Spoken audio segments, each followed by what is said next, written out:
నా ప్రాణానికి ప్రాణమైన తెలుగు ప్రేక్షక దేవుళ్ళందరికీ నమస్కారం. ఈరోజు నా జీవితంలో ఎంతో సంతోషకరమైన రోజు.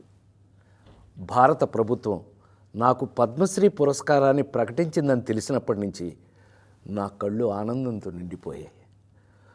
ఒక నటుడిని గుర్తించి ఇంతటి గొప్ప గౌరవాన్ని అందించిన భారత ప్రభుత్వానికి నా శిరస్సు వంచి నమస్కరిస్తున్నాను.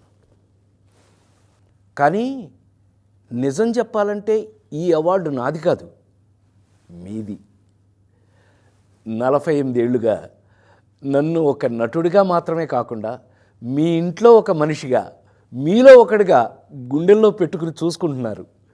నేను నవ్వించినా ఏడిపించినా మా రాజేంద్ర ప్రసాద్ అని మీరు చూపించిన ఆప్యాయత నాకు దక్కిన నిజమైన అదృష్టం. ఆ ప్రేమే ఈరోజు నన్ను ఇక్కడ దాకా నడిపించింది. 2 తెలుగు రాష్ట్రాల ప్రజలు నన్ను సొంత బిడ్డలాగా ఆదరించారు.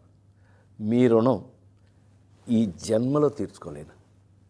నాతో పాటు ఈ ఏడాది పద్మ పురస్కారాలు అందుకుంటున్న దేశంలోని మహానుభావులందరికీ నా శుభాకాంక్షలు తెలియజేస్తున్నాను.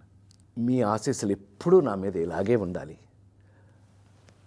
బ్రతికున్నంత వరకు సర్వదా మీ రాజేంద్ర ప్రసాద్.